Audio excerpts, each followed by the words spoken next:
அன்பிற்கும் வணக்கத்திற்கும் மரியாதைக்கும் உரிய அரங்கம் வந்திருக்கும் சான்றோர் பெருமக்கள் அனைவருக்கும் மற்றும் தாய்மார்கள் அனைவருக்கும் அவர்களுடைய பாதங்களை பணிந்து என்னுடைய வணக்கங்களை நான் உரித்தாக்கிக் கொண்டு என்னுடைய பேச்சினை ஆரம்பிக்கின்றேன்.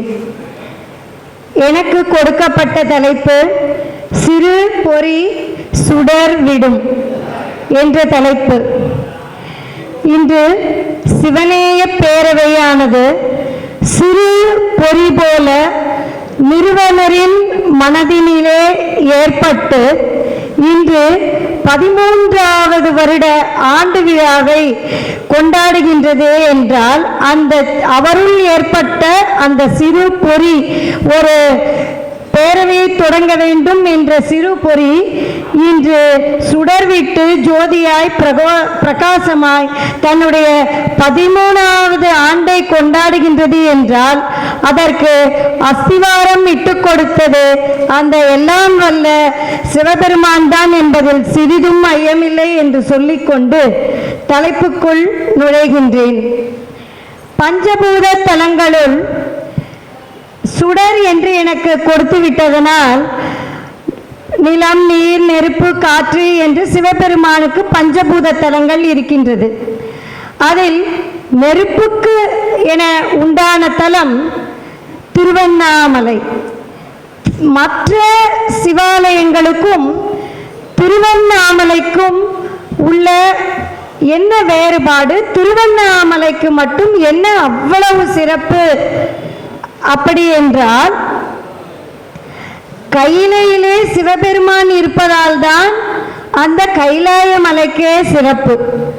ஆனால் அண்ணாமலையிலோ திருவண்ணாமலையிலோ சிவனே மலையாக அமர்ந்திருக்கின்றான். அதனால் திருவண்ணாமலைக்கு என்றென்றும் சிறப்பு. அந்த மலையே சிவஸ்வரூபம்தான். அந்த மலையை சுற்றி கிரிவலம் வருவதற்கு அஷ்டலிங்கங்கள் தேவர்கள் வணங்கி வழிபட்டனர். இந்திரலிங்கம், குபேரலிங்கம், வாயுலிங்கம், வருணலிங்கம், யமலிங்கம், நிருத்திலிங்கம், ஈசானலிங்கம் என அஷ்டலிங்கங்களை வணங்கி ஒவ்வொரு கிரிவலம் வந்து சென்றால் அவர்களுடைய பக்தர்களுடைய மனக்குறைகளானது நீங்குகின்றது மற்றும் அவர்களுடைய வேண்டுதல் எல்லாம் நிறைவேறுகின்றது என்று அனைவருக்கும் உள்ள நம்பிக்கை. மற்றும் முக்கியமானது என்று ஒன்று சொல்ல வேண்டும் என்றால், திருவண்ணாமலையை பொறுத்த மட்டும் ஜோதியாய் நின்ற மலை, ஞான தபோதரர்களை பாவென்று அழைத்த மலை. ஒருவர் இருவர் அல்ல, அத்தனை ஞானிகளை இழுத்தது அந்த மலை. ஞானிகள் மட்டுமல்லாமல் அத்துணை சித்தர்கள் அவர்களும் வலம் வருகின்ற அந்த மலை. ஞானியர்கள் என்று சொன்னால் சேஷாத்ரி சுவாமிகள், பகவான் ரமண மகரிஷி, யோகிராம் சூரத்குமார், அம்மணி அம்மாள், அப்பைய தீட்சிதர் மற்றும் பழனி சுவாமிகள், சிவ சுவாமிகள், இப்படி சொல்லிக்கொண்டே போகலாம். பல்வேறு ஞானியர்களை ஈர்த்த ஒரு தலம் என்றால் அது திருவண்ணாமலை. இன்னும் மேலும் பல அடியார்களும் மற்றும் பல ஞானிகளும் இன்னும் அங்கே வந்து கொண்டேதான் இருக்கின்றார்கள். அதனால்தான் அம்மலையை மாலும் அயனும் அறியாத மலை என மாணிக்க வாசகர் போற்றுகின்றார். மாசற்ற சோதியே மணிச்சுடரே என்றும் அந்த திருவண்ணாமலையை போற்றி பாடுகின்றார். திருவண்ணாமலையின் வரலாறு உங்கள் எல்லோருக்கும் தெரிந்திருக்கும். அடிமுடி கண்ட வரலாறு. பிரமனும் மற்றும் மகாவிஷ்ணுவும் நாங்கள் சிவபெருமானின் அடியையும் முடியையும் பார்த்து விடுவோம், நாங்கள் அதனை அறிந்து கொண்டு விடுவோம் என்று ஆணவத்தால் சொல்கின்றனர். அப்பொழுது சிவபெருமான் ஜோதியாய் நின்ற இடம்தான் அந்த திருவண்ணாமலை. அன்னமாக மாறி பிரமன் மேலே செல்ல செல்ல அவனாலும் அதனுடைய முடியை காண முடியவில்லை. மகாவிஷ்ணுவாலவும் பூமியின் அடியை குடைந்து சென்று பார்த்தாலும் அவனுடைய அடியினையும் காண இயலவில்லை. அவ்வாறு அடிமுடி காண முடியாத அந்த ஜோதியானது சாம்பலாக மாறி இன்று மலையாக நிற்கின்றது. அத்தகைய சிறப்பு வாய்ந்ததுதான் அந்த திருவண்ணாமலை. வேண்டத்தக்கது அறிவோய் நீ, வேண்டும் முழுதும் தருவோய் நீ, வேண்டும் அயன்மானுக்கு அறிவோய் நீ என்கிறார் மாணிக்கவாசகர். என்ன வேணும்ன்றதெல்லாம் உனக்கே தெரியும்பா, என்ன கொடுக்கணுன்றதும் உனக்கும் தெரியும். ஆனா வேணும்னு உன்னை தேடின அந்த அயன்மானுக்கு நீ அறியாதவனா இருக்க அப்படின்னு சொல்றார் மாணிக்கவாசகர். இந்த சிவபெருமான 12 திருமுறைகள்ல நால்வர் பெருமக்களும் பல்வேறு திருமுறை ஆசிரியர்களும் பல விதமா சிவபெருமான பாடியிருக்காங்க, பார்த்துருக்கோம். இப்போ நாம என்ன பண்ணலாம்னா, எப்பவுமே கம்பனை போல் வள்ளுவனை போல் அப்படின்னு கம்பனையும் வள்ளுவனையும் எல்லாத்துக்கும் நம்ம எடுத்து மேற்கோள் காட்டுறோம். ஆனா மிகவும் திறமை வாய்ந்த ஒரு புலவரை அறிமுகப்படுத்தி அவர் சிவபெருமான் மேல என்ன பாடெல்லாம் பாடியிருக்கிறார் அப்படின்றத கொஞ்சம் பார்க்கலான்னு நினைக்கிறேன். அவர்தான் காளமேக புலவர். காளமேக புலவர் இந்த அடிமுடி காண முடியாம நின்றாங்க இல்லையா, அந்த பிரமனுக்கும் மகாவிஷ்ணுவுக்கும் அவரு நான் ஒரு ஐடியா சொல்றேன், நீங்க இப்படி பண்ணியிருந்தா அவரை நீங்க ஈஸியா பார்த்திருக்கலாமே சிவபெருமான அப்படின்னு சொல்றார். சரி, யார் அந்த காளமேகம்? காளமேகத்தை பத்தி பார்த்தோம்னா, காளமேகம்ன்றவர் வழக்குல சொல்ற ஒரு செய்தி. அவர் ஸ்ரீரங்கத்துல அந்த ஸ்ரீரங்கத்து கோவில்ல வேலை பண்றாரு, சமையலறையில. அவருக்கு இந்த திருவானைக்கா சிவஸ்தலம், ஸ்ரீரங்கம் விஷ்ணு கோயில். இந்த திருவானைக்கால இருக்கிற ஆடல் ஆடுகிற ஒரு பெண்மணியின் மீது அவருக்கு ஒரு காதல். அவர் மார்கழி மாசம் நல்ல அக்கார வரிசல் எல்லாம் எடுத்துக்கிட்டு திருவானைக்காவல்ல இருக்க தன்னோட காதலியை பார்க்க வராது. அப்போ மார்கழி மாசம் இல்லையா, அப்ப அவளுடைய காதலி என்ன சொல்றா, என்ன பாட்டு பாடணும் திருவெம்பாயில? என் கொங்கை உன்னன்பர் அல்லாதான் சேரற்க அப்படின்னு சொல்றார். நான் இந்த சைவத்துல இருக்கிறவரை தவிர்த்து வேற யாரோடையும் மனமுடிக்க மாட்டேன்ற வரிகள்ல பாடணும். அதனால அப்ப இவர் நிற்கும் போது இந்த இல்லை என்னால இனிமே உங்களோட பழக முடியாதுன்னு சொல்றா. அதுக்கு என்ன காரணம்னு கேட்கிறாரு. கடவுள் தான் காரணம். அப்ப கொஞ்சம் சைவ வைணவ பேதங்கள் எல்லாம் இருந்தது. நான் சைவரா இருந்தால்தான் அவரை நான் மனமுடிக்க முடியுங்கிற அந்த ஆடல் ஆடுகின்ற அந்த பெண். உடனே இவர் என்ன பண்றார், காதலுக்காக தன்னோட இதையே சமயத்தையே விட்டு கொடுத்துடுறாரு. காதலுக்காக வைணவத்திலேருந்து உடனே அவர் எதுக்கு வந்துடுறார், சைவத்துக்கு வந்துடுறார். அதுக்கப்புறமா தான் அவர் நிறைய பாடல்கள்லாம் நிறைய எழுதுறார். இப்படி ஒரு செய்தி. இன்னொரு செய்தி என்னன்னா, அவர் சமையல்காரராக இருக்கும்போது ஒரு சக்தி உபாசகர் சக்திக்கு பூஜை எல்லாம் பண்றார். அப்ப அம்பாள் ஒரு குழந்தை வடிவில் வாய் தாம்பூலத்தை கொடுக்கறா அந்த சக்தி உபாசகருக்கு. அவர் ஐயோ எச்சல்னா அதை வாங்க மறுக்கிறார். அதை காளமேகத்துக்கு வாங்கிக்கிறார் காளமேகம். அதனால அதுலேருந்து அவருக்கு அப்படி மழை போல கவி பாடுகின்ற திறமையெல்லாம் வருதுன்றதும் ஒரு செய்தி. அவருடைய வாழ்வியல் எப்படி வேணா இருந்துட்டு போகட்டும். ஆனா அவர் தன்னோட பாடல்கள்ல அவர் ஆசு கவின்னு சொல்லுவாங்க. எந்த சூழ்நிலையை கொடுத்தாலும் உடனே பாட்டு பாடிடுவாரு. அந்த மாதிரி தன்னோட பாடல்கள்ல அவர் சில நையாண்டிகள் இருக்கும், அந்த மாதிரி கொஞ்சம் கிண்டல் கேலி கலந்த பாடல்கள்லாம் அவர்களை ஜாஸ்தி. அப்படிப்பட்ட காளமேக புலவர் இந்த அயனுக்கும் மாலுக்கும் ஒரு ஐடியா கொடுக்கிறார். அவ்வளவு பெரிய பரம்பொருள் சிவபெருமான், ஆனா அவன் ரொம்ப ஈஸியா சில இடத்துல டக்குன்னு மாட்டிக்குவான். அது உங்களுக்கு தெரியல அப்படின்னு சொல்லி ஒரு பாடல் பாடுறார். ஒரு வெண்பா,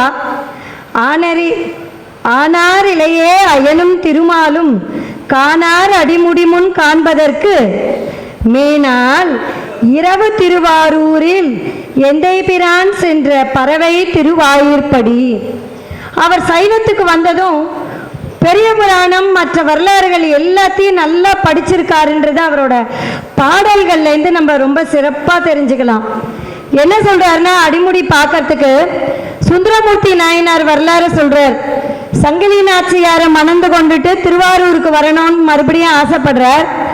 ஆனால் வர முடியல, 2 கண்ணும் போயிடுது. மறுபடியும் காமாட்சி அம்மையினுடைய தயவாலும் சிவபெருமானோட அருளாலும் கண்ணு வந்துடுது. திருவாரூர் வந்துடுறார். ஆனால் பறவை நாச்சியாருக்கு தெரிஞ்சிருது இவர் சங்கிலி நாச்சியாரை 2வதாக மனம் முடிச்சாருன்னு. எப்படி பறவையால சங்கிலின எப்படி சுந்தரரை உள்ள விட முடியும்? இவரை ஆரம்பிச்சு பார்த்தா இல்லை, நான் வீட்டில் விட முடியாதுன்னுன்றாங்க பறவை நாச்சியார். அப்ப இவர் திருவாரூருக்கு சிவபெருமான்கிட்ட போய் நீதான்ப்பா போய் எனக்கு சமரசம் பண்ணி வைக்கணுன்றார். சிவபெருமானும் நேர அந்த அர்ச்சகர் வேஷம் போட்டுண்டு அப்படியே சங்கிலி பறவை நாச்சியார் வீட்டு வாசல்ல வந்து நிற்கிறார். அம்மா சுந்தரம் வந்திருக்கான், கொஞ்சம் நீ ஏற்றுக்கோ அப்படின்னு சொல்றா. ஐயா உங்களுக்கே இது நல்லா இருக்கா? நீங்க பண்ற வேலையா? நீங்க இப்படி வரலாமா? என்னால அவரை வந்து மறுபடியும் ஏற்றிக்க முடியாது, நீங்க போங்கன்னு கதவை சாத்திடுறான். வந்தது சிவபெருமான்னு பறவை நாச்சியாருக்கு தெரியாது. திருப்பியும் போய் சுந்தரத்தை அப்பா அவ ஒன்றும் ஒத்துக்கல, முடியாதுப்பான்றார். உங்களை யாரு இந்த மாதிரி அர்ச்சகர் வேஷத்துல போக சொன்னா? நீங்க சிவபெருமான தானே போயிருக்கணும், உங்களை யார் இப்படி போக சொன்னா அப்படின்னு கேட்கிறார். எவ்வளவு எளிமையம் பாருங்க. அவருடைய அடியவர்களுக்குன்னா சிவபெருமான் அவ்வளவு எளிமையா கிடைச்சிருவான். உடனே தன்னுடைய சிவபெருமான்ல நெற்றியில பிறைச்சந்திரன் மான் மழுவோட புலித்தோல் அணிஞ்சு அந்த திருவாரூர் வீதியில 2வது முறையும் நடந்து பறவையார் இல்லத்து வாசல்ல போய் நிற்கிறார். அப்ப பறவையார் பார்த்ததும் வந்தது சிவபெருமான் தான் தெரிஞ்சின்றதும் என்ன பண்றா? ஐயா வணங்கி தொழுது எல்லாம் பண்ணி நீ சுந்தரரை ஏற்றுக்கணுன்னதும் உங்களோட கட்டளைன்னு சுந்தரை ஏற்றுக்கிறான். இதே தன்னோட பாடலை வச்சிருக்கான் பாருங்க. காலமேகம் அடி காணார் அடிமுடி முன் காண்பதற்கு மேனாள். அந்த ஒற்றை சொல் மேல் நாள்ன்றது இருக்கிறதுலே சிறந்த நாள் அப்படின்னு எதை சொல்றார்? சிவபெருமான் இந்த திருவாரூரில் நடந்த நாள் மேல் நாள் அப்படின்னு சொல்லி இரவு திருவாரூரில் எந்தை பிரான் சென்ற பறவை திருவாயிற்படி.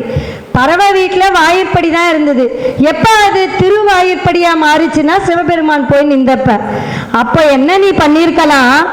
அவங்க வீட்டு வாசப்படியோட மேல் உத்தரம் இருக்கு இல்லையா, அதுவா பிரமனும் கீழே இருக்க அந்த வாசல் படியா வந்து மாலும் நீங்க இருந்திருந்தா சிவபெருமான அடியும் முடியும் ரொம்ப எளிதா பார்த்துருக்கலாமேப்பா. நீ போய் இதுக்காகவா ஜோதியா நின்னவனை போய் நீ மேலே போய் தேடின, கீழே போய் தேடின? அடியார்கிட்ட வந்தா அவ்வளோ எளிதா வந்துருவானேன்னு பாடுறார். எவ்வளவு ஒரு அறிவு நிரம்பிய ஒரு கவிஞன்னு நீங்க பாருங்க. அதோட அவன் சொல்றான், எப்படி சிவபெருமான் இருக்கான்? தீத்தானும் கண்ணிலே தீத்தானும் கையிலே தீத்தானும் உந்தன் சிரிப்பிலே தீத்தானும் மெய்யலாம் புள்ளிருக்கு வேலூரா உன்னை இந்த தையலால் எப்படி சேர்ந்தால்? அப்பா உன்னோட கண்ணும் நெருப்பு, உன்னோட கையும் நெருப்பு, நீ சிரிச்சியானாலும் நெருப்பு, உன் மேனியெல்லாம் நெருப்பு, இந்த புள்ளிருக்கு வேலூரா இந்த தையலால் உமையம்மைக்கு பாதி கொடுத்துட்டால, எப்படிப்பா அவ உன்னோட பாதியா வந்து நிற்கிறா? அதில் எத்தனை செய்திகளை வந்து அதில் கொண்டு வந்து காட்டுறாருன்னு பாருங்க. அவ காலமேகம். இன்னொன்று பாருங்க, சங்கரருக்கும் மாறுதலை, ஈசானம் தத்புருஷம் அகோரம் வாமதேவம் சத்யோஜாதம்னு 6 தலை. சங்கரருக்கும் மாறுதலை, சண்முகருக்கும் மாறுதலை, சண்முகருக்கும் ஆறுதலை, ஐங்கரருக்கும் மாறுதலை. ஆறுதல் என்பது மாறுதலன் செய்யுள் வெண்பா எழுதும்போது வரும். சங்கர ஐங்கரன் விநாயகருக்கு ஒரு மாறுபட்ட தலை, மாறுதலை. சங்கை பிடித்தோர்க்கும் மாறுதலை. சங்கம் பிடிச்சது யாரு? மகாவிஷ்ணு. 10 அவதாரத்தில் அவருக்கு 10 விதமான தலை. சங்கரருக்கும் மாறுதலை. பித்தா நின் பாதம் பிடித்தோர்க்கும் மாறுதலை பார்.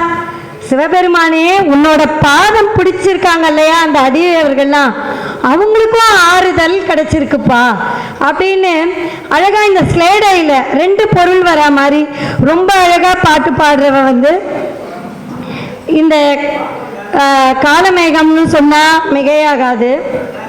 இன்னொரு பாட்டு பாடுறாரு, வள்ளலனும் பெரிய மாயூரநாதருக்கு வெள்ளிமலை பொன்மலையும் மேயிருக்க தெல்லுமையால் அஞ்சலஞ்சல் என்று தினம் அண்டையிலே தான் இருக்க நஞ்சுதனை ஏன் அருந்தினார். இந்த சிவபெருமானுக்கு வெள்ளிமலை சொந்தம், அதுக்கப்புறம் பொன்மலையும் அவருக்கு சொந்தம். பயப்படாத அஞ்சல் அஞ்சல் எப்பவும் உமையம்மையும் கூடவே இருக்கா. இந்த மாயூரநாதரா பெரிய வள்ளல், இப்படி இருக்க நீ ஏன்பா நஞ்சு சாப்பிட்ட?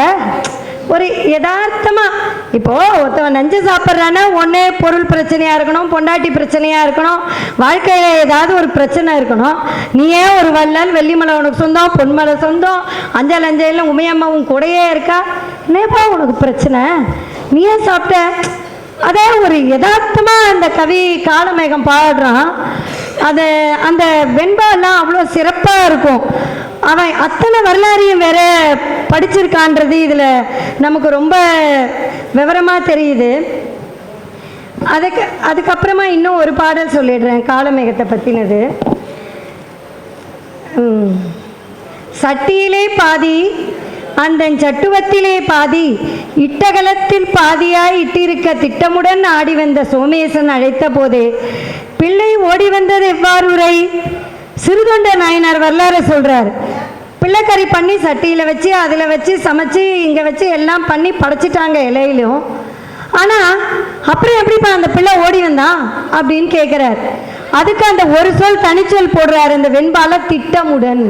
நீ ஏதோ திட்டத்தோடு தானே அங்கே வந்து தானே அந்த வேலையை நீ முடிச்ச அப்படின்றார்.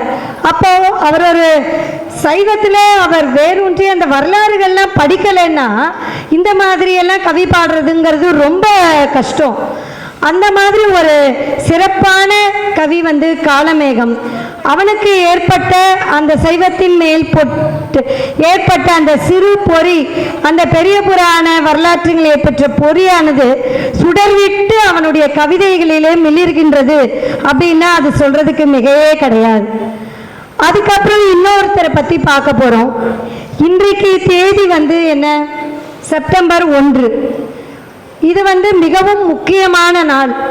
இந்த திருவண்ணாமலைக்கு வந்த ஞானியர்கள் எல்லாருமே இந்த வாழ்க்கையில் ஒட்டுதலே கூடாது அப்படின்னு துறவியாக மாறி திருவண்ணாமலைக்கு வந்தவங்க தான் அந்த ஞானிகள் அனைவருமே. அது திருவள்ளுவர் சொல்ற மாதிரி யாதனின் யாதனின் இங்கியான் நோதல் அதனின் இழல். அதாவது எதுவுமே ஒட்டுதல் இல்லாமல் வாழணும்னு திருவள்ளுவர் அந்த குறளையே 2 உதடும் ஒட்டாத வார்த்தைகளாக போட்டு எழுதியிருக்கார். சொல்லி பாருங்க. யாதனின் நீங்கியான் நோதல் அதனின் இளன். நம்ம 2 உதடுமே ஒட்டாது. அதாவது ஒட்டுதலை இல்லாமல் வாழணும் அப்படின்னு வந்தவங்க தான் அந்த ஞானிகள் எல்லாருமே திருவண்ணாமலைக்கு. ஆனால் வந்தவங்க என்ன பண்ணாங்க அப்படின்னா, பற்றுக பற்றற்றான் பற்றினை பற்றுக பற்றினை அப்பற்றுவிடற்கு. அதாவது எல்லாமே பான்னு உதடு ஒற்ற அந்த அருணாச்சலத்தின் மேல பற்று கொண்டவர்களா மாறிடுறாங்க. எல்லாத்தையும் உலக மாயையிலேருந்து விடுபட்டாலும் அருணாச்சலத்தின் மேல் பற்று கொண்டு அங்கேயே இருந்துட்டாங்க திருவண்ணாமலையில். அப்படி அந்த திருவண்ணாமலைக்கு விஜயம் செய்த இந்த செப்டம்பர் 1ஆம் நாளில் விஜயம் செய்த மிகச்சிறந்த ஒரு ஞானி பகவான் ரமணர். இன்னைக்கு பகவான் ரமணரோட ஜெயந்தி எல்லா இடத்துலையும் விமரிசையா அவரோட பக்தர்களால கொண்டாடிட்டு இருக்காங்க. இந்த பகவான் ரமணரை பற்றி ஒரு சில சிந்திக்கலாம். திருச்சுழியில் பிறந்தவர் தான் இந்த பகவான் ரமணர். அவருடைய தாயார் அழகம்மை, தந்தையார் சுந்தரமையருக்கு பிறக்கிறார். ஒரு 15-16 வயசு வரலும் சாதாரணமாக தான் இருக்கார். அவர் ஒரு கிறிஸ்டியன் கான்வென்ட்ல தான் படிக்கிறார். அவருக்கு சின்ன வயசுலேருந்து பெருசா பக்தி அப்படி இப்படி எல்லாம் ஒன்றும் தெரியாது. வீட்டில் கற்பூரம் ஊற்றிக்க சொன்னால் கற்பூரம் ஊற்றிக்கிட்டு கடவுளை வணங்குவார், அவ்வளோதான். பெரிய பக்தி அதெல்லாம் எதுவுமே தெரியாது. அவர் தந்தையார் மறைஞ்சதுக்கு அப்புறம் தான் அவர் வாழ்க்கையே மாறி போகுது. அவங்க மதுரைக்கு வந்துடுறாங்க குடும்பத்தோட. இவருக்கு அந்த மரணம்னா என்னன்னு தெரிஞ்சுக்கணுன்றதுல ஒரு இது தோணி போகுது. இறந்துட்டா எங்க போறாங்க, என்ன ஆறாங்க அப்படிங்கிறதுல ஒரு முனைப்பு இருந்துகிட்டே இவருக்கு இருக்கு. அப்படி இருக்கச்ச ஒரு நாள் அவங்க வீட்டுக்கு உறவினர் யாரோ ஒருத்தர் வரார். இவர் எங்கேருந்து வந்திருக்காருன்னதும் அவர் சொன்ன ஒரே வார்த்தை அருணாச்சல அப்படின்னு சொல்றார். அந்த 5 எழுத்து வார்த்தை அருணாச்சலன்னதும் இவருக்கு ஒரு மாதிரி ஆகிடுது. ஏற்கனவே இவருக்கு இந்த நாமமானது அவருக்குள்ளேயே எங்கேயோ ஒழிச்சுக்கிட்டே இருந்திருக்கு. அருணாச்சல அப்படின்ற வார்த்தை கேட்டதும் ஒரு நிமிஷம் அப்படியே யோசிச்சு அது எங்க இருக்கு அப்படின்னு கேட்கிறார். அருணாச்சல திருவண்ணாமலையில தான்ப்பா இருக்குன்னு சொல்றாரு வந்தவர். திருவண்ணாமலை அருணாச்சலேஸ்வரர் அது அவர் மனசுல அப்படியே பதிஞ்சிடுது. பெருசா அவருக்கு படிப்புல எல்லாம் பெருசா நாட்டம் இல்லை. எல்லாம் இருக்காரு. ஒரு நாள் ஒரே இம்போசிஷன் கொடுத்துடுறாங்க, என்னமோ அதை எழுதிக்கிட்டே இருக்கார். அப்போ அவன் அண்ணா வந்து பார்க்குறாரு, இவருடைய குணாதிசயங்கள் இவருடைய நடவடிக்கைகள் நிறைய மாற்றம் இருக்கு. நீ எதுக்கு இதை போய் எழுதின்னு இருக்க, உனக்கு இது தேவையில்லாததுன்றார் அவன் அண்ணா. அப்பதான் இவருக்கு ஈஸ்வரன் கிட்டேந்து தனக்கு வந்த ஒரு கால்னு நினைச்சுக்கிறார். அப்ப அவன் அண்ணா என்ன சொல்றான், இந்த 5 ரூபா எனக்கு கொண்டு போய் கான்வென்ட்ல ஃபீஸை கட்டிட்டு நீ போ அப்படின்னு அவன் அண்ணா கொடுத்துட்டு போயிடுறார். இவர் அண்ணா கொடுத்த 5 ரூபாயில என்ன பண்றாரு, 3 ரூபாயை எடுத்துட்டு 2 ரூபாயை அங்கேயே வச்சுட்டு ஒரு கடிதம் மட்டும் எழுதிடுறார் ரமணர். நான் இல்லை இது அப்பயே அவருக்கு நான்ன்றது விட்டு போச்சு. அப்பயே அவருக்கு இது தந்தையை தேடி புறப்பட்டு கொண்டிருக்கிறது. 3 ரூபாயை நான் எடுத்துக்கொண்டு 2 ரூபாயை அலமாரியில் வைத்துக் கொண்டுள்ளேன். இது நல்ல விதத்திற்காகவே வெளியே செல்கின்றது, இதனை தேட வேண்டாம். இதுன்னு அப்பயே அவருக்கு வந்துட்டார். அப்பயே அவர் ரமணர்ன்ற நிலைமைக்கு வந்துடுறார். எழுதி வச்சுட்டு போயிடுறார். அது என்ன 3 ரூபாயை எடுத்துட்டு 2 ரூபாயை வச்சுட்டு போனார். அவருக்கு அப்பயே இறைவனுக்கிட்டேந்து மாணிக்க வாசகர் சொல்றாரு, நானேயோ தவம் செய்தேன் சிவாய நமயன பெற்றேன். சிவாய நம எத்தனை வார்த்தைங்கயா, எத்தனை எழுத்து, 5 எழுத்து. சிவாய நம. இதுல ஏன்றது ஆன்மா, உங்களுக்கு நான்றது மறைப்பு சக்தி, மாங்கிறது மலம், ஆணவம் கண்மம் மாயங்கிற மலம். இங்க சிவபெருமான், வா அப்படிங்கிறது நம்ம அருள் பராசக்தி. இந்த யாங்கிற ஆன்மா எப்போ இந்த மலங்களையும் மறைப்பு சக்திகளையும் விட்டுட்டு இந்த யான்ற ஆன்மா இந்த அருள் சக்தியோடையும் போய் சேரும்போது அந்த அம்மையான அருள் சக்தி சிவனிடம் கொண்டு சேர்த்து விடுவாள். அப்போ இந்த 3ன்றது அவருக்கு அப்பயே வந்துருச்சு. அதனாலதான் அந்த 5 ரூபாயில சிவாய என்கிற அந்த 3 ரூபாயை எடுத்துக்கிட்டு நாமன்ற அந்த மலத்தையும் மறைப்பு சக்தியும் அங்கேயே போட்டுட்டு 2 ரூபாயை வச்சுட்டு வந்துட்டார் ரமணர். வந்தாச்சு. அவர் அப்போ திருவண்ணாமலைக்கு அடியெடுத்து வைத்த நாள் இந்த தினம் செப்டம்பர் 1. இதெல்லாம் நீங்க ஒன்று ஏற்பாடு பண்ணி எல்லாம் நடக்கிறது கிடையாது. இன்னைக்கு இந்த பேரவை இந்த நாளிலே நடக்கணும் அப்படிங்கறதெல்லாம் அந்த இறைவனோட கட்டளை. அது மூலமா தான் இது எல்லாமே நடந்துகிட்டு இருக்கு. வந்துட்டார் அவரு திருவண்ணாமலைக்கு ரமணர். அவர் என்ன சொல்றாரு, அவரோட அனுபவம் நமக்கு என்ன தெரியும், இதெல்லாம் அவரோட ஆட்டோபயோகிராஃபியில இருக்க செய்திகள் தான். நேர போய் அங்க அருணாச்சலேஸ்வரர் அப்படியே லிங்கத்தை கட்டிக்கிறாரு. அப்பா நான் வந்துட்டேன், இனிமே ஏன் இஷ்டம் உன் இஷ்டம் ஏன் இஷ்டம், என்ன வழி நடத்துறது யாரோட இஷ்டம், உன்னோட இஷ்டம், நீ எப்படி என்ன நடத்துறியோ அப்படிதான் நான் நடத்துவேன்னு நேர போய் பாதாள லிங்கத்துல அவர் தியானத்தில் அப்படியே உட்கார்ந்துடுறார். அவர் யாருக்கிட்டையும் எந்த குருமார்கிட்டையும் தானங்கள்லாம் கத்துக்கல.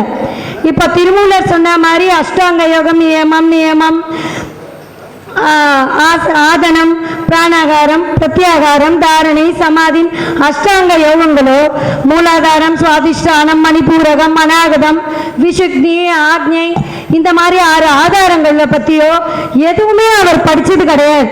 ஆனா நேரம் அவருக்குள்ள அந்த நாமம் அருணாச்சலா அப்படிங்கிற அந்த நாம தீட்சை வந்துட்டதுனால அவர் அப்படியே அந்த நாமத்தை வச்சுட்டு அப்படியே அந்த பாதாள லிங்கத்துல போய் உட்காந்து அவர் தியானம் பண்ண ஆரம்பிச்சிட்டார். மாச கணக்கு 6 மாசத்துக்கு மேல அது உள்ளே இருக்கார். அப்புறம் இந்த சேஷாத்ரி சுவாமிகளால அங்க ஒரு சின்ன சுவாமி இருக்கார் எடுன்னு சொல்லி மேலே எடுக்கிறாங்க. அப்போ அந்த சுவாமிகளுடைய காலெல்லாம் அங்க இருக்க பூச்சி கீச்சி எல்லாம் அரிச்சிடுறது. நீங்க அப்புறம் எப்ப பார்த்தாலும் தெரியும், ரமணர் எப்பவுமே கையில ஒரு தடியோடு தான் இருப்பார். ஏன்னா அவர் காலெல்லாம் அந்த பூச்சிகள்லாம் தின்னுட்டதுனால அவருக்கு நேரம் நிற்க முடியாது. எப்பவுமே கையில ஒரு தடியோட சாஞ்சா மாறின ஒரு தண்டத்தோடையே தான் இருப்பார் ரமணர். அதுக்கப்புறம் ஒரு 54 வருஷங்கள் அவர் திருவண்ணாமலையிலேயே இருக்கார். அவர் 1950வது வருஷம் ஏப்ரல் 14ஆம் தேதி அவருடைய இந்த உடலானது அவரை விட்டு பிரியுது. அப்போது ஒரு ஜோதிமயமான ஒரு விஷயம் அவர் உடம்புலேருந்து போறத சேஷாத்ரி சுவாமிகளும் பார்க்கிறார். இந்த ரமண மகரிஷிக்கு எந்த நூலும் பெருசா பகவத்கீதையோ நிறைய வேதங்களோ எதுவுமே அவர்லாம் படிச்சதில்லை. அவரும் அவர் சித்தப்பா வீட்டில் இருக்கும்போது படிச்ச ஒரே ஒரு புஸ்தகம் பெரிய புராணம் மட்டும்தான். அவர் சித்தப்பா வீட்டில் ஒரு புஸ்தகம் இருக்கு, அது பெரிய புராணம். அந்த பெரிய புராணத்தை மட்டும்தான் அவர் எடுத்து அவர் படிக்கிறார். அவருக்கு மற்றதெல்லாம் புரியல. ஆனா பெரிய புராணத்தில் இருக்க கதைகள்லாம் அந்த சின்ன வயசுலயே நல்லா புரியுது அவருக்கு. அவர் ரொம்ப ஆச்சரியப்பட்டு போறார். இப்படியெல்லாம் சிவபெருமான் மேல ஒரு அன்பை செலுத்த முடியுமா? அவருக்கு ரொம்ப ஆச்சரியமா போயிடுது. எப்பவுமே வீடுகள்ல எல்லாருக்குமே ஒரு புஸ்தகம் அலமாரி இருக்கும், எல்லார் வீட்லயும் புஸ்தகம் இருக்கும். ஆனா அதுலதான் நம்ம தேடுற ஒரு ஞானம் ஒளிஞ்சுக்கிட்டு இருக்குன்றதெல்லாம் நமக்கு தெரியாது. என்னைக்கான ஒரு நாள் அது நமக்கு கையில படும், அப்ப நமக்கு புரியும் அது மூலம்தான் நமக்கு ஞானம் வரப்போகுதுன்னு. சில நேரம் எடுத்து படிச்சா கூட நமக்கு புரியாது. ஆனா ஒரு வேலை வரும்போது கண்டிப்பா அந்த புத்தகங்கள் நமக்கு இந்த ஞானத்தை கொடுக்கும். அப்படிதான் கல்கத்தால ஒருத்தர் என்ன பண்ணாரா, பையன் நான் துறவியா போயிடுறேன் போது அப்பாக்கும் பிள்ளைக்கும் சண்டை. மேலேருந்து ஒரு புஸ்தகத்தை தூக்கி கீழே போட்டாராம். கீழ் வீட்டில் இருந்தவர் ஆபீஸ் கிளம்பிந்தாராம், பேண்ட்டு ஷர்ட்டு எல்லாம் போட்டுண்டு. இவர் தூக்கி போட்ட புஸ்தகம் இவர் தலைமையில விழுந்துதான். இவர் கேட்டாரா, இந்த புஸ்தகத்தை நான் எடுத்துக்கிட்டோமா? போப்போ தாராளமா எடுத்துன்னு போனாராம். ஆபீஸ்க்கு அந்த புஸ்தகத்தை திறந்து அன்னைக்கெல்லாம் வேலையே செய்யலையாம். படிச்சாராம். சாயந்தரமே ரிசிக்னேஷன் லெட்டர் எழுதி வச்சுட்டு அவர் துறவியா போயிட்டாராம். இந்த மாதிரி எந்த புத்தகம் நம்ம வாழ்க்கையே மாற்றும் அப்படின்னு நம்ம சொல்ல முடியாது. அந்த நேரம் வரும்போது அது அந்த ஆன்மீகம் ஆனது நமக்கு அது உரைக்கப்படும், அந்த இறைவனோட அருளா. அப்படிதான் இந்த 17 வயதான ரமணர் என்கின்ற பகவான் ரமணராக மாற்றினதுனா அந்த பெரிய புராணத்துக்கு அந்த மிகப்பெரிய சக்தி உண்டு. சிறு பொறியாய் அந்த அவர் மனதிலே விழுந்த அந்த பக்தியினோட அந்த விதையானது மிக விஸ்வரூபமாக சுடராக ஜோதியாக அவரே மாறியது நிலைமைக்கு கொண்டு விட்டது அந்த பெரிய புராணம் அப்படின்னா அது மிகையே ஆகாது. அதற்கு அடுத்ததா இன்னொன்றையும் சொல்லது. இவ்வளோ பேசிட்டு அந்த பெரிய புராண அடியார்கள் ஒருத்தரை பத்தி நம்ம சொல்லணும் இல்லையா? எத்தனை பேர் வாழ்க்கையை அது மாத்திக்கிட்டு வருது அந்த புத்தகம். அந்த பெரிய புராண அடியார்கள்ல ஒருத்தர் தான் இளையான்குடி மாறநாயனார்னு ஒருத்தர். காலையில எல்லாருக்கும் சிற்றுண்டி சாப்பிட்டீங்க இல்லையா? எல்லாரும் நம்ம ஆகாரம் காலையில சாப்பிட்டோம், நடுவில் ஏதோ குடிச்சுக்கிறோம். ஏன்னா தனி ஒருவனுக்கு உணவினையில் ஜகத்தினை அழித்திடுவோம் நாம் பாரதி. அந்த உணவு நமக்கு ரொம்ப முக்கியம். இருந்தாதான் இந்த மாதிரி ஏதாவது பேசி நான் கேட்க முடியும், நிகழ்ச்சிகளில் உட்கார்ந்து தெம்பா கவனிக்க முடியும். இது ரொம்ப முக்கியம். அந்த உணவிடுதல் தொண்டை நிறைய அடியார்கள்லாம் பண்ணியிருக்காங்க. அப்படி உணவிடுதல் தொண்டு பண்ணின ஒரு அடியார் தான் இந்த இளையான்குடி மாறநாயனார். இவர் ராமநாதபுரம் போற வழியில மதுரைக்கு பக்கத்துல இளையான்குடி அப்படின்ற ஒரு ஊர்ல ஒரு வேளாளர் குடும்பத்துல அவர் பிறக்கிறார். அவருக்கு பயங்கர பணக்காரர், செல்வந்தர். அவர் சொன்ன வேலை செய்ய ஏகப்பட்ட வேலையாட்கள் இருக்காங்க, அன்பான மனைவி இருக்காங்க. இந்த இளையான்குடி மாறனார் என்ன பண்றாருன்னா, நேர்வே வந்தவர்க்கெல்லாம் உண்டி கொடுத்தார். அதாவது சிவனடியார்னு இல்லை, அவர் வந்தவர் எல்லாருக்குமே என்ன பண்ணாரு, சாப்பாடு போட்டுக்கிட்டு இருந்தார். என்ன மாதிரி சாப்பாடு போட்டார் அப்படின்னா, அதுல 6 சுவையும் 4 வகையும் இருக்குமா, 16 வகை கறி இருக்குமா. நமக்கெல்லாம் ஒரு வரி இதுதானே வைக்கிறாங்க, தயிர் பச்சடி இதுன்னு ஒரு வரிசை. இளையான்குடி மாறனார் 2 வரிசை கறி வைப்பாராம். 6 சுவையும் 4 வகையும். 6 சுவை உங்களுக்கு தெரியும். 6 சுவை என்னது? இனிப்பு, துவர்ப்பு, காரம் உங்களுக்கு தெரியும். இந்த மாதிரி 4 வகை என்னங்க? 4 வகை என்னதுன்னா சாப்பாட்டில் இருக்கணும். உண்டல், தின்றல், பருகல், நக்கல். நீங்க இலையில சாப்பாடு பார்த்தீங்கன்னா சாம்பார் சாதம்லாம் சாப்பிட்றோம் இல்லையா, உண்டல். தின்றதுக்கு இந்த சிப்ஸு இந்த மாதிரி வெரைட்டி வைப்பாங்க. நக்கல்னு எதுக்கு சொல்கிறோன்னா, இந்த தயிர் பச்சடி, மாம்பழ பச்சடி, ஸ்வீட் பச்சடி எல்லாம் இருக்கும், நம்ம தொட்டு நக்குவோம். அதுக்கப்புறம் பருகல், பாயசம், இந்த மாதிரி எல்லா விதமானதும் அந்த இளையான்குடி மாறனார் யாருக்கு போட்டாராம்? வந்தவர்கள் யாராயினும் நேர் வந்தவர் எவராயினும் அப்படின்றார் சேர்க்கிறார். எல்லாருக்கும் உணவளிச்சுக்கிட்டே வர்றாரு. செல்வந்தர் இப்படியே பல நாள் போகுது. பார்த்துக்கிட்டே இருக்கார் சிவபெருமான். சிவபெருமானுக்கு அன்பு செய்கிறவங்களை காட்டிலும் இந்த அள்ளி கொடுக்குறாங்க பார்த்தீங்களா, அவங்க மேலே அவருக்கு பிரியம் ஜாஸ்தி. என்னடா இப்படி கொடுத்துக்கிட்டு இருக்கானே, இந்த மாதிரி வள்ளி அள்ளி அள்ளின்னு அவருக்கு ஏதாவது சரி ஒன்று பண்ணி பார்ப்போம், அவர் தெரிஞ்சுக்கணும்னு நினச்சாரா, இந்த உலகத்துக்கு தெரிய வைக்கணும்னு நினச்சாரான்னு தெரியாது. கொஞ்சம் கொஞ்சமாக என்ன பண்ணிட்டாருன்னா வறுமையை உண்டாக்கிட்டார். கொஞ்சம் கொஞ்சமாக செல்வம்லாம் குறைஞ்சி போகுது. அப்பவும் இந்த இளையான்குடி மாறினார் என்ன பண்ணுறாரு, வீடை விற்கிறாரு, சாப்பாடு போடுறாரு. அப்புறம் அவர்கிட்ட இருந்த நகை நட்டு பண்டம் பாத்திரம் மேக்சிமம் என்னெல்லாம் விற்க முடியுமோ வாங்கி சாப்பாடு போட்டுக்கிட்டு இருக்கார். அக்கம் பக்கத்துலலாம் கடை வேற வாங்கியும் சாப்பாடு போட்டாச்சு. எல்லாம் முடிஞ்சு போச்சு. ஒரு அமாவாசை இரவு ராத்திரி நல்ல மழை கொட்டுது. 2 பேருக்கும் பசி. 3 பேர் நாளாக சாப்பிடல. யார்? இளையான்குடி மாறினாரும் அவரோட மனைவியும். ஈரத்துணியை வயிற்று மேலே கணவருக்கு போட்டுட்டு அந்த அம்மாவும் உட்கார்ந்துருக்கு, இவரும் உட்கார்ந்துருக்க. அப்போ வர்றார் சிவபெருமான். ஏண்டா அப்படியே அள்ளி அள்ளி போட்ட, ஏகமாக விருந்து வச்ச, எக்கச்சக்கமாக பண்ண, இப்போ என்ன பண்ணுற பார்க்குறேன்டா அப்படின்னு வராரு அங்கே சிவபெருமான். இப்போ நம்மளே கையில் 3000 ரூபா பேக்கெட்டில் வச்சுருக்கோம். கீழே போகிறோம், ஒரு 300 ரூபா கிடக்குது. உடனே எதிர்க்க போகிறவனை கூப்பிட்டு, எப்பா 300 ரூபா போட்டியா உண்டான்னு கேட்போம். ஆமாங்க, நீ ரொம்ப நல்லவன்பான்னு 300 ரூபா எடுத்து கொடுத்துருவோம். ஐயா எங்கிட்ட 30 ரூபா தான்யா இருக்குது என் ஜோபியில், நானே கஷ்டப்படுறேன். நான் போகிறேன், அப்போ 300 ரூபா தான் இருக்குது கீழே. என்ன பண்ணுவோம்? எடுத்து எதுக்க போகிறவனை, இந்தாப்பா 300 நான் கொடுப்பான். பா கடவுளோட கருணை எப்படி பார், இந்த நாளை நான் எப்படி ஓட்டுறதுன்னு நினச்சேன். அவனா எனக்கு 300 ரூபா போட்டான், அந்த 300 ரூபாயை எடுத்துக்கிற மனசு வந்துடும். அதாவது நம்ம தேவைகள் தான் நம்மளை நல்லவனாகவும் கெட்டவனாகவும் பல நேரங்களில் நம்மளை தீர்மானிச்சிடுது. நம்ம தேவைகள் இல்லாத போது நம்ம அந்த இடத்துல எப்படி நடந்துக்கிறோன்றதில் தான் நம்ம அங்கே நிற்கிறோம். அதனால தான் இந்த நேரத்தில் வரார் சிவபெருமான். இருக்கிற ருத்ராட்சத்தை எல்லாத்தையும் அள்ளி போட்டு நல்லா திருநீரெல்லாம் போட்டுட்டு நல்லா சடையெல்லாம் நனைய அப்படியே அவங்க வீட்டு கதவை வந்து தட்டினதும் அவர் வந்து இளையான்குடி மாறினார் திறக்கிறார். பார்த்தாலே தெரிஞ்சிருச்சு இவருக்கு ஒன்றும் சொல்ல தெரியல. வந்ததும் ஒரு துண்டை கொடுத்து அவரை நல்லா எல்லாம் துவட்டிக்க சொல்லி வாங்க யான்னு இந்த முன்னாடி இருக்கிற இவங்களே சின்ன வீடுக்கு வந்துடுறாங்க.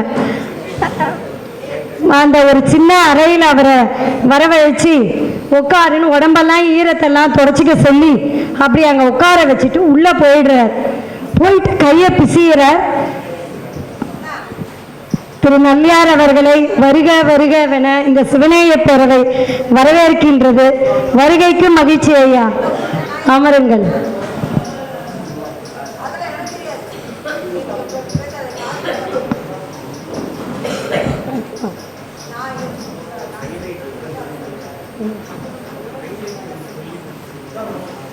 முடிச்சுட்டு தான் முடிஞ்சிருக்கு ஒரு 2 நிமிஷம்.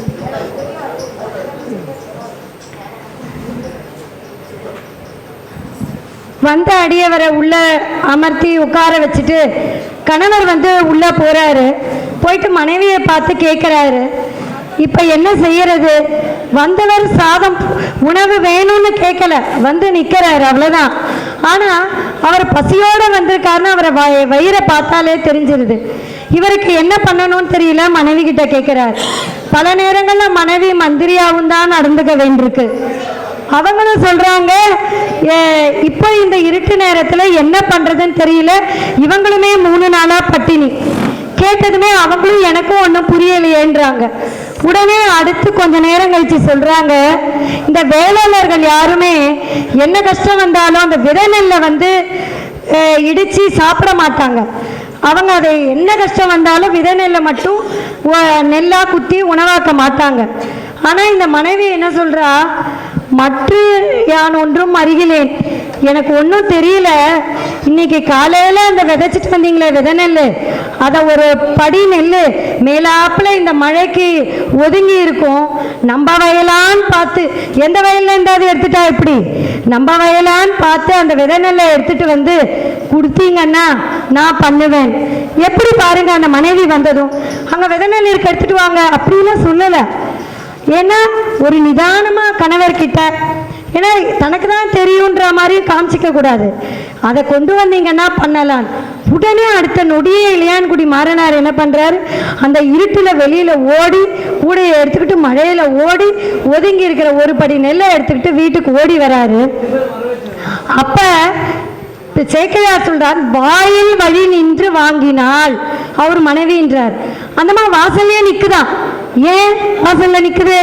உள்ள ஒரு புதுசாக ஒரு ஆள் வந்திருக்காரு, அப்போ உள்ள அந்த அம்மா இருக்கலாமா? தமிழரோட பண்பாட்டை எப்படியெல்லாம் அந்த சேக்கிழார் என்ன அழகாக சொல்கிறாரு பாருங்க. வாயில் வழி வாங்கிதான், வாசலில் நின்று அந்த நெல்லை வாங்கி உள்ளே போய் அதை இடித்து அரிசி ஆக்குறா. பின்னாடி அந்த பருவமடையாத கீரையெல்லாம் பறிச்சுட்டு வர சொல்கிறா, அதை பறிச்சுட்டு வராங்க. அடுப்பு எரிக்க விறகு இல்லை. உடனே இவர் என்ன சொல்றார், போய் அந்த இரவான கொம்பு உடனே உடைச்சு தரார் சிறு தொண்டர். இல்லை, அந்த இரவான கொம்பை வச்சு பண்றார். இது ஒரு விஷயம். இன்னொன்று கூட சொல்லுவாங்க, இந்த மாதிரி வைணவர்களில் ஒரு பெண்மணி ஆழ்வார்கள் வந்தாங்க யாரோ வீட்டுக்குன்னு, விதை நெல்லை சமைச்சு போட்டாங்களாம். அதுக்குள்ள அவர் கணவர் எங்க விதை நெல்லை போய் சமைச்சிட்டே, அது பண்ண மாட்டாங்க. பண்ணிட்டேன்னா நான் போட்ட விதையெல்லாம் வைகுண்டத்தில் முளைச்சிருக்குன்னாங்களாம் அவங்க மனைவி. அந்த மாதிரி இளையான்குடி மாறன் ஆயிரும். அந்த இரவான கொம்பை உடைச்சி விறகா கொடுத்து எப்படியோ அந்த அம்மா 16 வகை கறியும் இதையும் பண்ண பெண்மணி தான். ஆனாலும் இருக்க கீரையில் இது ஏதோ பண்ணி எல்லாம் முடிச்சிட்டாங்க. ஒன்று மட்டும் இந்த நாளில் தெரிஞ்சுக்கணுங்க, ஒவ்வொரு கணவன் மனைவியும் கஷ்டத்துலேயும் சரி வசதிகள் இருக்கச்சியும் சரி வீடுகளில் ஒரு 3 வார்த்தையை நம்ம பார்க்கணும். ஒன்று, சாரி, சாரி தெரியாமல் பண்ணிட்டேன். இதை கணவனும் மனைவிக்கு சொல்லலாம், மனைவியும் கணவனுக்கு சொல்லலாம். ஒரு தண்ணி இருக்கு, கொட்டிட்டா, ஐயோ சாரி சொல்லலாம். உன்னை யார் இங்கே தண்ணியை வைக்க சொன்னது, என் கையடிக்கும்னு தெரியாதா, நீ கேட்டேன் உன் கண்ணை நீ எங்கே வச்சிருந்த, அடுத்த கேள்வி அந்த அம்மா கேட்கும். இப்படியே அந்த சண்டை போகும். அதனால் சாரி சொல்ல பழகணும் ஒவ்வொரு வீட்லேயும். அதே மாதிரி தேங்க்யூ, நன்றி சொல்லுங்களேன். நல்லா சமைச்சிருக்கு ஒய்ஃபு, நல்லா இருக்கா இன்னைக்கு சாப்பாடு, ரொம்ப நல்லா இருக்குமா, அவ்வளோதான். அந்த அம்மாவுக்கு தினம் தேங்க்யூ வாங்கியே ஆகணும். சூப்பராக தினம் உனக்கு நல்லா பண்ணி போட்டுரும். இல்லை, இந்த அம்மா இருக்கட்டும், ஒரு பூ வாங்கிட்டு வர்றாரு, ரொம்ப தேங்க்ஸுங்க சொல்ல, ஒன்றும் குறைஞ்சி போயிட மாட்டோம்ல. அதே மாதிரி பாராட்டு, வெரி குட், ரொம்ப நல்லா பண்ணியிருக்கேன். ஒரு சின்ன ஒரு வேலை பண்ணியிருக்கோன்னா தட்டி கொடு, இவரும் அவரை தட்டி கொடுக்கலாம். இந்த 3 வார்த்தையை எல்லார் வீட்லையும் எழுதி ஒட்டிக்கணுங்க. தேங்க்ஸு, சாரி, வெரி குட், 3 வார்த்தை. அது தமிழில் எழுதிக்கிறோமோ ஆங்கிலத்தில் எழுதுகிறோமோ, அப்படிப்பட்ட குடும்பங்கள் என்றைக்குமே ஒத்துமையாக தான் இருக்கும். அவங்களுக்குள்ள அந்த வேறுபாடுகள் வருவதற்கான வாய்ப்புகளே நமக்கு இருக்காது. இதெல்லாம் எது சொல்லித்தருது? இந்த இலக்கியங்கள் நமக்கு சொல்லித்தருது. இந்த பெரிய புராணத்தில் இளையன்குடி மாறனாரும் அவனோட ஒய்ஃபும் அவங்க வாழ்ந்த வாழ்க்கையில நமக்கு பாடமாக கற்றுக் கொடுக்குது.